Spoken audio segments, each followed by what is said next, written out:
2 पाय 2 डोळे सगळं चांगलं फिट शरीर दिलेलं आहे. अभ्यास करून कुणाच्या अंगाला भोकं पडलेत किंवा कोण मेलाय असं मी काय ऐकलेलं नाहीये. ही संधी आहे. जसं जमेल तसं प्रामाणिकपणे सांगत गेलो आणि यश मिळत गेलं.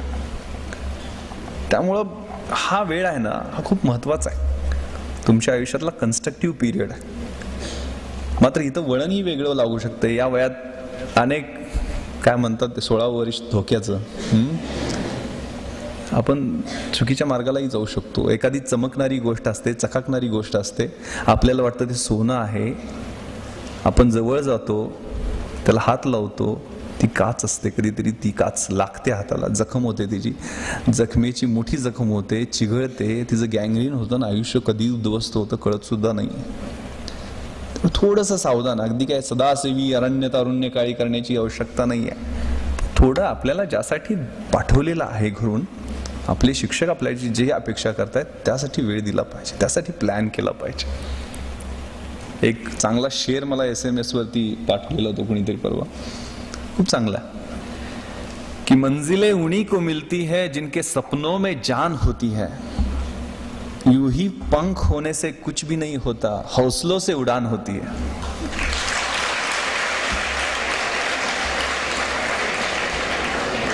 तुमच्यातला हौसला, तुमच्यातली जिद्द, तुमच्यातली इच्छाशक्ती, या गोष्टी तुमचं स्वप्न पूर्ण करणार आहेत. त्यामुळे प्लॅन करा. हेच वय आहे प्लॅन करण्याचं. एक खूप चांगलं इंग्रजीत शब्द होते वेळेच्या महत्वाबद्दल, की to realize value of 1 year, ask the student who has failed in his exam. 1 वर्षाचं महत्त्व तुम्हाला ओळखायचं असेल तर वार्षिक परीक्षेत नापास झालेल्या मुलाला विचारा. मराठीत सांगतो ते. एक महिन्याचं जर तुम्हाला महत्त्व विचारायचं असेल, जाणून घ्यायचं असेल, तर अशा आईला विचारा जिनं 8व्या महिन्यात आपल्या बाळाला जन्म दिला. 1 आठवड्याचं जर महत्त्व तुम्हाला जाणून घ्यायचं असेल तर साप्ताहिक निघतं ना, त्याच्या संपादकाला विचारा. 1 दिवसाचं महत्त्व तुम्हाला जाणून घ्यायचं असेल तर रोजंदारीवर कामाला जाणाऱ्या, रोजगार करणाऱ्या कामगाराला विचारा, ज्याची घरात 6 मुलं जेवण्यासाठी वाट पाहत असतात. 1 तासाचं महत्त्व तुम्हाला थोड्या दिवसानं कळेल, किंवा काही जणांना आत्ताही कळलेलं असेल. Ask the lovers who are waiting to meet.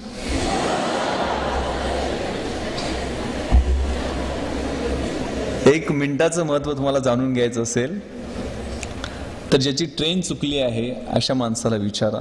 1 सेकंदाचं महत्त्व तुम्हाला जाणून घ्यायचं असेल तर त्याचा नुकताच ऍक्सिडेंट चुकलाय ना, ऍक्सिडेंटमध्ये वाचलाय, त्याला विचारा. आणि सगळ्यात महत्त्वाचं, to realize value of 1 millisecond, सेकंदातल्या 10व्या भागाचं तुम्हाला महत्त्व जाणून घ्यायचं असेल तर ask the runner who has won silver medal in Olympics.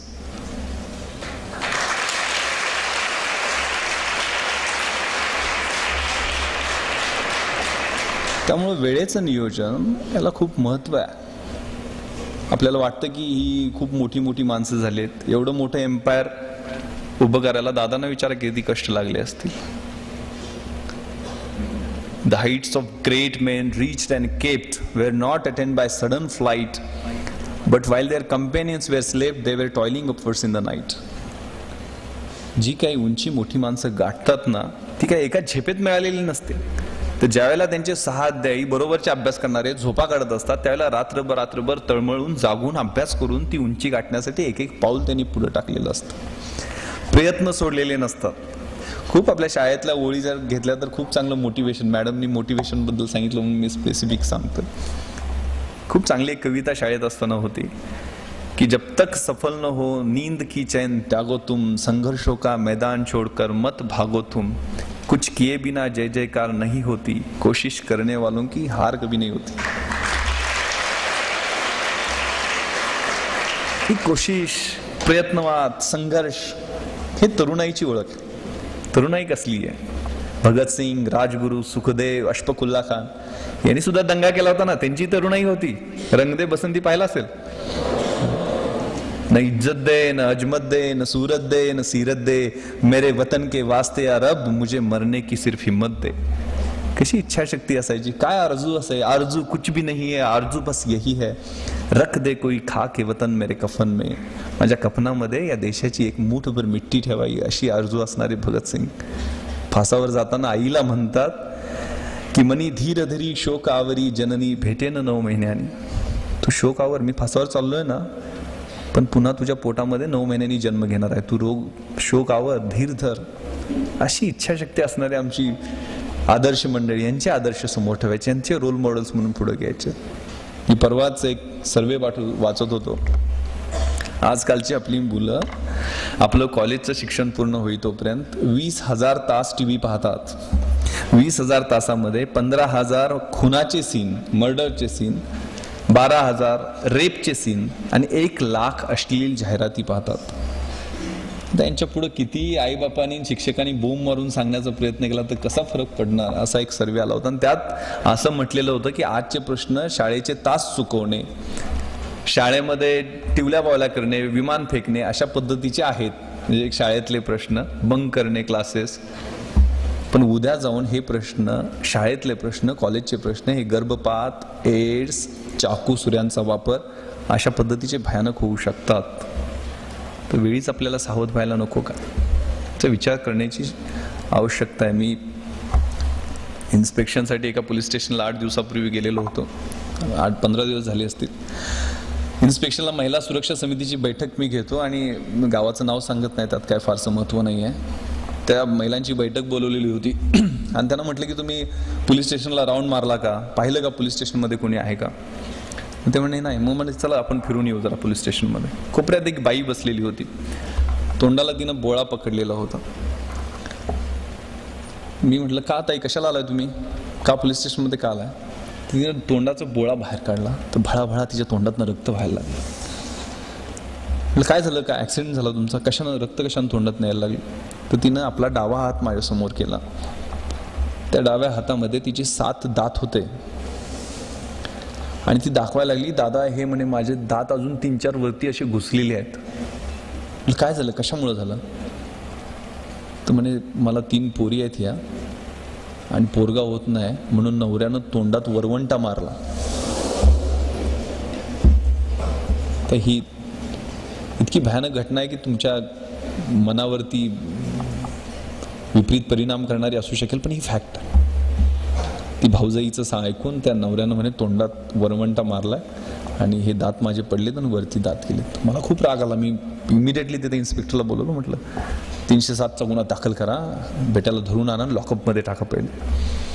ते सांगितलेलं तिला कळलं असावं, तिनं माझे पाय धरले. हो दादा म्हणे काय गुन्हा दाखल करायचं नाही मला, माझं नाणं मला लावून द्या फक्त, माझी 3 पोरं रस्त्यावर येतील. ही जर परिस्थिती आज स्वातंत्र्य म्हणून 60 वर्ष व्हायला लागलेली आहेत, अशी जर असेल तर त्या स्वातंत्र्य देवतेने विनवणी कुणाला करायची. त्यामुळे ही फॅक्ट आहे आणि ही ग्रामीण भागातली फॅक्ट आहे. आज ही एखादी मुलगी रोज 2 ते 3 मुली विहिरीत उडी मारतात किंवा स्टोचा भडका होतो, मला कळत नाही कशा पद्धतीने होतो. आणि आई वडील 30-40 हजार रुपये कशाला केस दाखल करायची, पुढे जाऊन ते कॉम्प्रोमाइजच करायचं आहे, केस कुठं सुटणार आहे आणि ते पुढच्या पोरगीचं लग्न तर तेवढ्यात पैशात होईल. त्यासाठी अभ्यास करा तुम्ही, स्वतःच्या हक्कासाठी अभ्यास करा, स्वतःच्या ओळखीसाठी अभ्यास करा. ही फॅक्ट आहे. अजून म्हणजे बरेच आपली संस्कृती सांगते, यत्र नार्यस्तु पूजन्ते रमन्ते तत्र देवता. ज्या ठिकाणी नारीची पूजा होते त्या ठिकाणीच देवता वास्तव्य करतात आणि ज्या ठिकाणी होत नाही तिथं त्राफला क्रिया, कुठलीही क्रिया यशस्वी होत नाही आहे. म्हणून पूजा करायची आहे. पूजा एवढ्यासाठी करायची की प्रजननार्थ महाभागा या स्त्रिया ज्या आहेत त्या आपलं प्रजनन करतात, आपली पिढी वाढवतात, म्हणून त्यांची पूजा करायची आहे. तर म्हणजे संस्कृती आपण मोठ्या गप्पा मारल्या तरी फॅक्ट बघितल्या तर विजय देवरायच्या राजाला 4000 बायका होत्याच ना. एका वेळेला 4000 बायका सती गेल्या. तर मला समजत नाही एक राजा 4000 किती दिवस होतात आयुष्यातले.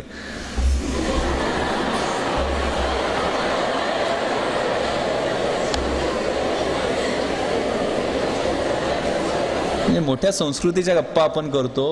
पिता रक्षती कौमार्य, भर्ता रक्षती यौवने, पुत्रो रक्षती वार्धक्ये, न स्त्री स्वातंत्र्यमर्हति.